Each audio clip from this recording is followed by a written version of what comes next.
गजाननं भूतगणाधिसेवितं कपित्थजम्बूफलचारुभक्षणं उमासुतं शोकविनाशकारकं नमामि विघ्नेश्वर पादपंकजं। प्रणाम, नमस्ते, खुश रहें। आज का मेरा विषय है कि गणेश चतुर्थी अनुष्ठान और गणेश विसर्जन की परंपरा क्यों है। गणेश एक अखिल हिंदू देवता है जो हमारी विभिन्न परंपराओं में पाए जाते हैं। भगवान गणेश को बुद्धि, वाणी, विवेक और समृद्धि का देवता माना जाता है।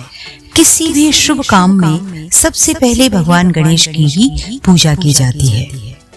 हर गांव चाहे कितना भी छोटा क्यों न हो, उसकी अपनी विघ्नेश्वर की छवि होती है, चाहे उसके पास मंदिर हो या ना हो। गांव और किलों के प्रवेश द्वारों पर पवित्र अंजीर के पेड़ों के नीचे एक आले में विष्णु भगवान के मंदिरों के साथ साथ शिव और शिव मंदिरों में विशेष रूप से निर्मित अलग अलग मंदिरों में भी विघ्नेश्वर की आकृति हमेशा देखी जाती है। गणेश की पहचान हिंदू मंत्र ओम से की जाती है।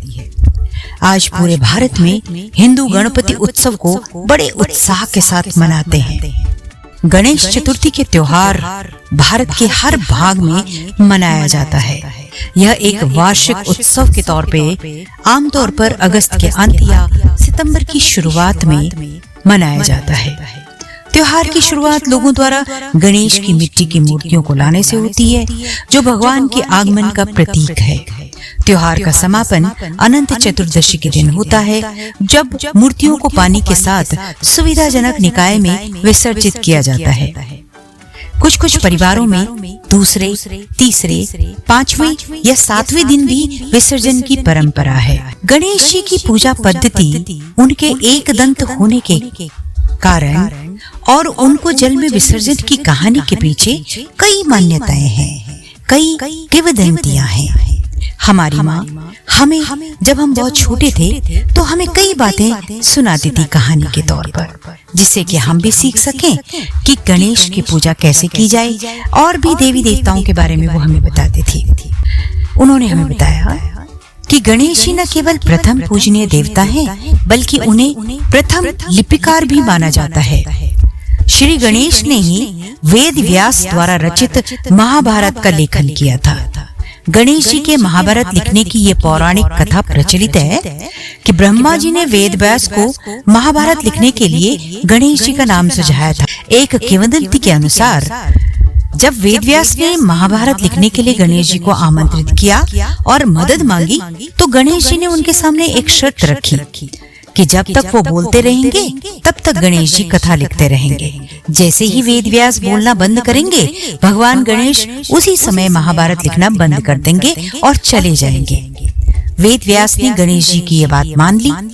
तभी महाभारत लिखने के लिए गणेश जी ने अपना एक दांत तोड़कर उसकी कलम बनाई और उसी से पूरा महाभारत लिखा गया था। कथा सुनाते समय वेद व्यास जी ने अपने नेत्र बंद कर लिए। उन्होंने गणेश जी को लगातार 10 दिन तक कथा सुनाई थी। इस दौरान गणेश जी उसे लिख रहे थे। 10 दिनों के बाद जब वेद व्यास ने आंख खोली तो देखा कि गणेश जी का तापमान बहुत बढ़ गया था। तब उन्होंने गणेश जी को तालाब में, सरोवर में स्नान करवाया।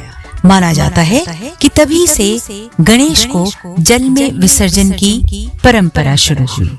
एक और मान्यता के अनुसार भगवान गणेश जी की अपने भाई की कार्तिकेय के यहाँ कुछ दिनों के लिए रहने गए। वहाँ उन्होंने सबका मन मोह लिया। फिर 10 दिन बाद जब वो वहाँ से अपने धाम के लिए विदा हुए तो इस दौरान भगवान कार्तिकेय समेत सभी लोग काफी भावुक हो गए और उन्होंने गणपति को अगले साल फिर से आने का न्योता दिया। कहते हैं कि तभी से गणेश विसर्जन का पर्व मनाया जाता है और भगवान गणेश से प्रार्थना की जाती है कि वह अगले साल फिर से सुख, समृद्धि और खुशियों के साथ हमारे घर पधारें। गणेश चतुर्थी के दौरान कई अनुष्ठान आयोजित किए जाते हैं। पूरे भारतवर्ष में अनुष्ठान आयोजित करने की परंपरा है। गणेश जी को नई शुरुआत का देवता माना जाता है।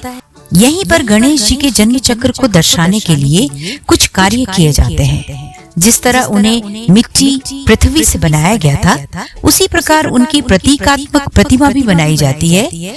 क्योंकि वो जल तत्व के अधिपति हैं, इसीलिए अनुष्ठान पूरा होने पर गणपति जी की प्रतीकात्मक मूर्ति को जल में विसर्जित कर दिया जाता है और ऐसा माना जाता है जब गणेश जी की प्रतीकात्मक प्रतिमा को विसर्जन के लिए लिया जाया जाता है तो वो अपने साथ साथ घर की सभी बाधाओं को समाप्त करते हुए ले जाते हैं।